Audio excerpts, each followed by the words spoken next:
Americans would be woke now. They wouldn't be asleep. You tell them something like Iran captured more than 200 soldiers. They run around like, oh, that's impossible. You know, when a bunch of Americans they go on leave constantly. They're just on campus, they're just fucking each other in the armies and the navies and making TikToks and playing around and shit and getting fat and lazy when these goddamn Iranians from the age of 10 are at war with people. Learning how to use guns and weapons that children over here only see in video games now. Just start seeing in the last 10 years. And you tell them, oh yeah, the Iranians, man, they captured, these people are walking through tunnels under the ground, digging, preparing year after year for invasions in their land because they see the future. And it's not good for them. They don't live like you Americans. Comfortable. I gotta have my AC. I need another fan in this room. I need a TV mounted on the wall. They don't give a fuck about that. They living in huts, eating bread and warm water. And you killing their children and family. You think it's impossible for these people to capture 200 punk-ass U.S. soldiers? What world do y'all live in? How comfortable are you? You better shake that shit off. Because once one missile hit over here, the panic over here and pandemonium is going to be worse than any nation in the fucking world. Because y'all a bunch of pampered bitches. You don't know war. You don't know tactics. You don't even know how to use a gun properly. And you saying Iranians can't capture 200 and where's the proof? Where's this? How stupid can you be? You think a drug dealer is going to announce his drug sale on camera? He's going to no, you're going to see a dope fiend die and you don't know who the hell the drug dealer was. He ain't going to come on camera and say, yeah, I did that. That was me. I got the best shit. So you think America, the land of slavery and deception, the land that was stolen by bloodshed and churches were built on this place. On hell. I'm going to tell you idiots, you muse, that they're losing a war. Did they tell you they lost the second one? Man, y'all better wake the fuck up, man.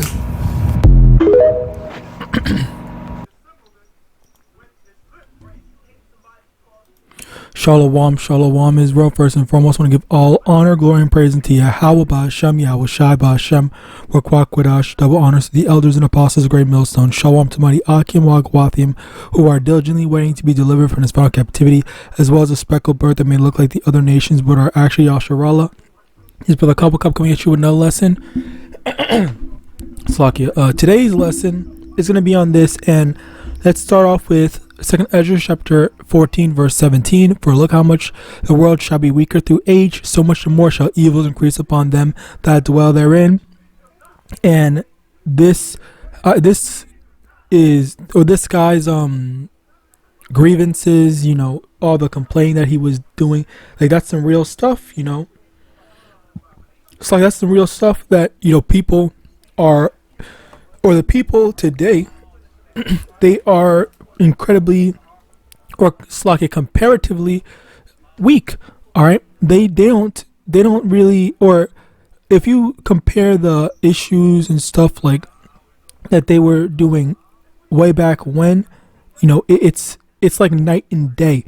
All right, these people would not be doing the exact same things that they would be doing before. All right, where people would be more, or people, they don't, there's no, maybe there obviously there's like mental illnesses and stuff like that, but it wouldn't have been, it wasn't as widespread and aware compared to now, as well as they don't, what's the thing, like just in general, I think there was a study done where they said testosterone levels has dropped significantly. All right, so it's that big, like, major thing. All right, like these are all an accumulation of all these big major things and whatnot. All right, where again,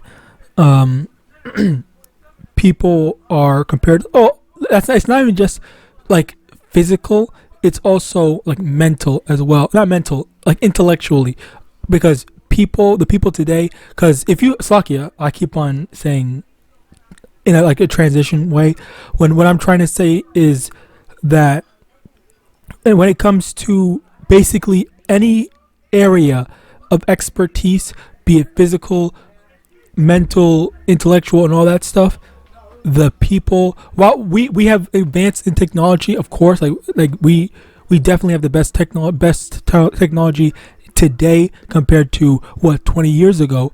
But the issue with that is that the development of technology has increased a dependency on technology rather than an independency, because people can't control themselves, because people can't say, okay, well, I want to have strong muscles to be able to move around and do all these different things, but because people are too focused on, oh, what's the next technology that's going to make my life easier and whatnot. As your life is getting easier, your body is getting weaker because you're not able to walk around places without getting tired and needing to sit down every 5 seconds and stuff like that, because people are so used to, oh, you have the car, just drive someplace, you have this, you have a calculator, you have whatever type of stuff that helps your life. That's just one less thing for you to do, and as a result of that, you know, that makes your body weak because you're not exercising those muscles that you would normally use if you did not have said technology that does the work, that does the job for you. All right. So as a result of that, yes, we are a lot weaker now compared to 20 plus years ago, or 30 or 40 or 50. So as a result of that, yes, this is how a lot of us are being destroyed. Slakia, this is how people are being destroyed. Slakia about that. Anyway, continuing on. Next thing here is the Babylons overconfident in Edom's military capabilities. All right. So here, Genesis chapter 27, verse 38, and Esau said unto his father, hast thou but one blessing, my father? Bless me, even me also, O my father. And Esau lifted up his voice and said, and wept. Slakia. Verse 39, and Isaac his father answered and said unto him, behold, thy dwelling shall be as the fatness of the earth, and the dew of heaven from above. And by thy sword shalt thou live, it shalt serve thy brother, and it shall come to pass, when thou shalt have the dominion, that thou shalt break his yoke from off thy neck. So let me also get this over here. Matthew 26, verse 52. Then said Yahawashi unto him, put up again thy sword into his place, for all they that take the sword shall perish with the sword. So basically the thing here is that Isaac blessed Esau with military might, and the military might is basically represented in the sword. So as a result of that, Esau lives by the sword, and Esau is going to be destroyed by the exact same sword. Now the thing about this is that this is the blessing, and this is one of the signs that we see that symbolizes that this is in fact Esau Edom, or the so-called white man is in fact Esau Edom, because it lines up with biblical prophecy that, oh, look at Esau going around and he just cannot resist the urge to go and start a war, have a war and stuff like that, fight and do all that stuff, where even right now we're at war. All right, so we see this we see how things are going, okay, and yet people have a hard time accepting that, or they don't want to acknowledge that, yes, the biblical prophecy does point to Esau, to the so-called white man being Esau Edom. All right, when that's basically his entire philosophy. His entire philosophy is war, being preemptive, attacking people and whatnot, no mercy and all this stuff. Like he's a murderer. He's literally a murderer. There's nothing else that goes into it besides this man, Esau Edom, lives and thrives off of killing people. All right. Now, again, this is just judgment. As Yahawashi said, if you living by your sword, fighting by your sword and all that stuff, that is when you're going to be destroyed yourself by the exact same weapon. By the weapon, not obviously not the exact same weapon, but but by the same method, you're going to die. That also reminded me, even Esau, some of these Edomites, I saw this one video where this one Eve was talking about her being, she was in the military. She was basically saying that there's this one white boy, all right, so-called white boy, that was saying, man, I really want to die in combat and stuff like that. My grandfather died in combat and I died in combat, so I want to continue the cycle and whatnot. And then he's saying, I really hope war happens. Like, this dude is literally hoping that there's going to be a war just so that he can fight and die in combat. Like this, they live in this whole fighting thing. All right, fighting, killing, dying stuff. All right, and that's basically the life that Esau lives. All right, being a murderer. Now, 2 Peter chapter 3 verse 3, knowing this first, that there shall come in the last days scoffers walking after their own lusts. All right, so in the last days, it's gonna be scoffers, and there's gonna be and again, Slakia, people that are hyper focused on, oh yeah, I'm gonna do this one thing, I want this, I need this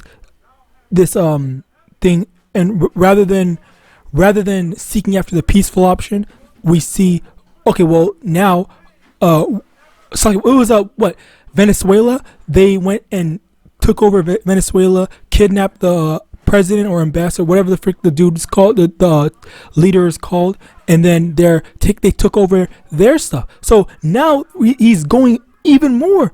All right, let me actually see. When was because it was a few months ago, right? Bear with me one moment. It was over here a few months ago. When was the Venezuelan?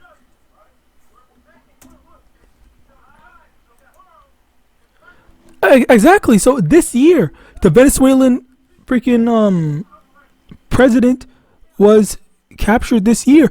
All the stuff, Esau has beef with so many different nations. All right, like there's no peace.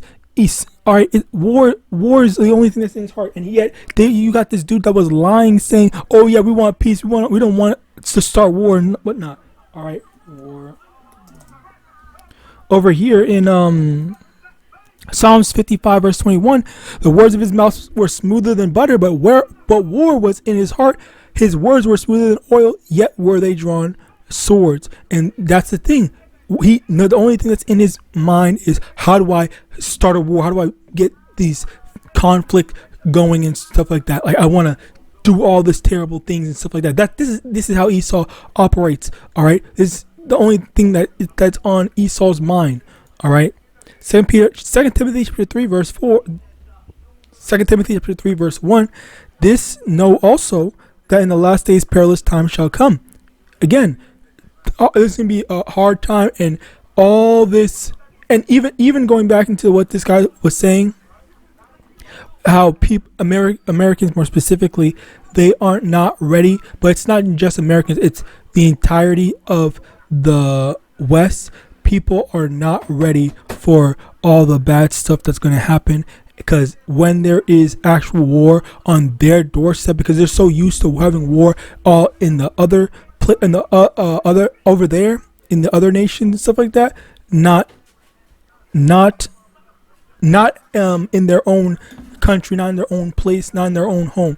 All right, so as a result of that, that's when it's like, okay, well, now when the shoe's on the other foot, now when you're the one that's dealing with it, you're not gonna be ready for that, because you lived this whole soft life, all right, thinking that everything was fine and everything was all sweet and stuff like that, when it's not. Over here, it's 1 Thessalonians 5 verse 3, for when they shall say peace and safety, then sudden destruction cometh upon them as travail upon a woman with child, and they shall not escape. Okay, so they're gonna think, oh, peace and safety, oh, peace is good, we're good, like this is America, the best place in the world and whatnot, or and whatever, and then lo and behold, all the hardships gonna just come like suddenly All right, like I forgot what the comparison is, but basically it's gonna surprise them. All right, and then they're not gonna be ready. They're not gonna be ready for it. So next, Isaiah chapter 30 verse 1. Woe to the rebellious children, saith the Lord, that take counsel but not of me, and cover the covering but not of my spirit, that they may add sin to sin, that walk to go down into Egypt, and have not asked at my mouth, to strengthen themselves in the strength of Pharaoh, and to trust in the shadow of Egypt. Therefore shall the strength of Pharaoh be your shame, and the trust in the shadow of Egypt your confusion. Basically, trusting in Egypt, which Egypt is just spiritually the land of bondage. So basically Babylon, as we are in our captivity. All right, so as a result of that, then that's when trusting in Egypt, trusting in whomever your captor is, or whatever country that you're in, that trusting in them, thinking that they're going to protect you and all that stuff, which by the way is crazy to think that that Esau actually cares about you. But the thing is that trusting them, that's going to be your shame, because when all hell breaks loose, and that's when you're going to see, oh, he's just leaving you to die. And jumping down to verse 12, wherefore thus saith the Holy One of Israel, because you despise this word and trust in oppression and perverseness and stay thereon, therefore this iniquity shall be to you as a breach ready to fall, the swelling out in a high wall, whose breaking comes suddenly and instant. Basically, again, as I said before, the break is gonna come suddenly and instant. You're not gonna have been prepared for it. All right, and again you are trusting in oppression and perversion of justice. All right. So with that, I pray this lesson was edifying. I'm gonna give all honor, glory, and praise unto YAHAWAH, Hashem, YAHAWASHI, Hashem, Rakwadash, double honors to the elders and apostles, great Mel, son of Abba, and Shalom.